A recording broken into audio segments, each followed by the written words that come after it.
COVID. So when it was declared a pandemic, the Deuce said state of emergency in Arizona 5 years ago today. And here we are. And I have to ask, are we better prepared for another pandemic today than we were 5 years ago? Yes, because we lived through one. I would like to think we learned some lessons, and I would think we're inherently better prepared. I feel like one of the lessons that we learned is one that hurts us. Being? Everything turns political. Okay, but Does that make us better prepared that we know that now? Not if we're not willing to accept things that are good for us. So I'm not going to get vaccinated because I am in this tribe. That's not healthy, right? I'm not going to take your NyQuil because NyQuil is owned by a Republican a company, and they make donations to Trump, so I'm not going to take NyQuil. Well, that's just silly. Now you're just going to cough all night and keep everybody else awake and pass along your viruses. But at least it'll be a Democratic cough. Right. So that's what I'm talking about. Like we do not act in our own best interest because everything turns political. Why? And I put some thought into this one, as did you. We approached it differently. You want to attack this first with some of your thoughts? The big one to me is everything turns political because of identity. What do you mean by identity? It's how we view the world. It's how we want the world to view us. We identify with someone, and we wear that on our sleeve. Okay. I want you to think of people, and I'm going to take this out of the political realm. Think of someone who is particularly religious, all right? Got it. Doesn't have to be Christian, could be a Muslim. If you see someone that's Muslim, or if you see someone that is a member of another religion, especially a religion that prides itself in garb, in wear, that's their identity. The first thing you see is someone in a hijab. I thought of the Pope. Sure. First thing you see is the Pope, right? And Catholic. he's always right. You see a nun, you know it's a nun, right? Yep. I mean, you wear that. That is your identity. I don't say, hi, what do you do? It's sort of like for a lot of people, they say, hi, I'm Chris, and you are, and they'll say, oh, I'm Dave. Dave, what do you do? We don't say, Dave, what do you like? We don't say, Dave, are you married? We don't say, Dave, do you have kids? We say, Dave, what do you do? And in many cases, we relate our jobs to our identity. In so many ways, I think that politics has become an identity for who we are as people. Dude, be so happy that you do not live in the dating world now and that you are happily married. Yeah. If you look at dating profiles, it's one of the first things that's up there. And it's not just I'm Republican, I'm Democrat, I'm independent. A lot of it is swipe left, meaning I'm not interested in you if you are this way or that way. If you're MAGA, if you're a Biden supporter. You haven't even met me. Yeah. Like, doesn't matter. But that's because their identity is politics, and everything that they view is through the lens of politics.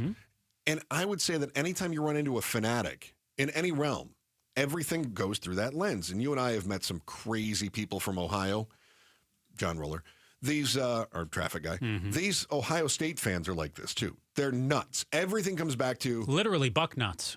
That's true.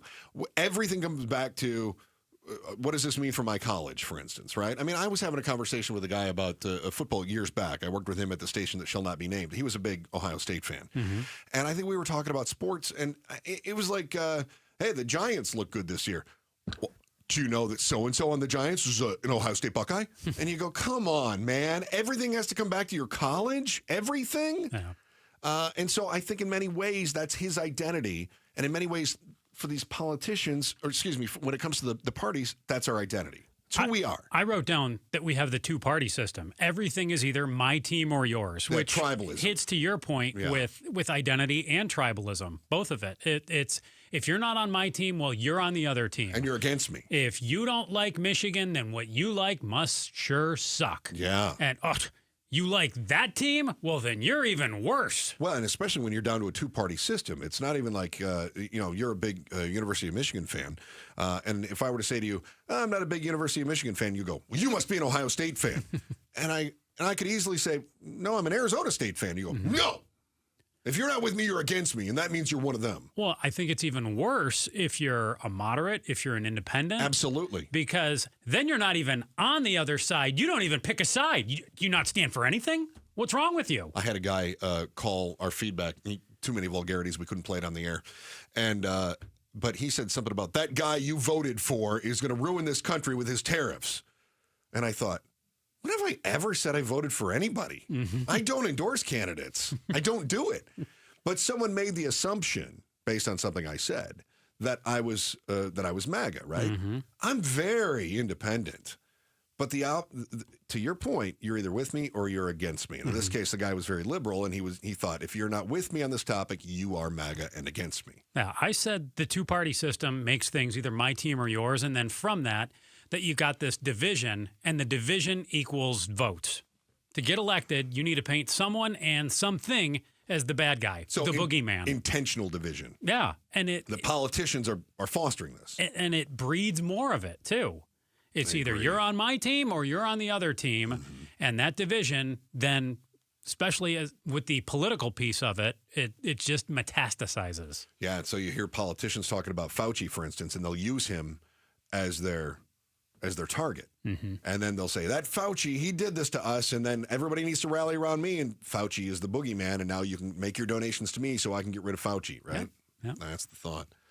I think when it comes to topics like a pandemic, here on the 5-year anniversary of COVID, if we were to see another one thing I know is that when things are beyond our control, we have this feeling of helplessness. And when we have a feeling of helplessness, we reach out for anything that we can. That's why people bought toilet paper. I can't control supply lines. I can't control supply chains. But what I can control is that I have something soft on my tush. That's what we do. We make sure that our essentials are spoken for. So ridiculous. But it's a psychological response when we're grasping for control. Yeah. For me, I clean the house. I load the dishwasher. I do my laundry. I like to go for a run. You go for a run. These are the things that we do to take some control in our lives. For some people, I believe what they do is they cede their control to their tribe. And they go, I feel helpless. I am going to gather and group myself with other people who also feel helpless. We are going to say that our leaders empower us, whether they do or not. And as we know, during the pandemic, you couldn't have a Republican suddenly say, there is no pandemic. And we couldn't have a Democrat say, you are healed. That doesn't happen. But we do it anyway because we feel helpless. Well, I'll take what you said a step further then. Maybe you feel helpless, but do you look to the members of your tribe for the ones who don't come across so helpless? Yeah, absolutely. That they're more confident in what they're doing. That makes you more confident. You're on the same team. They're confident that your side's going to win, and they have a plan. Yeah, I mean, helps ease your helplessness. They're leaders. You're a follower. You say, I'm going to lead the other followers to follow this leader, and now I feel like I have some control in the matter. And then social media steps in. I mean, with social media, just everything takes off. What used to be, I talk to my friends in the neighborhood, now I talk to my friends around the world, right? And there is no containing the wildfire of aggrieved opinions. It's everywhere. And confirmation bias runs wild on the internet as well, right? And the algorithms help with that. Are we out of time? I think so. All right. Well. Thanks for watching The Chris and Joe Show. Click to see more from Chris and Joe, and tap the button in the middle to subscribe to KTAR News.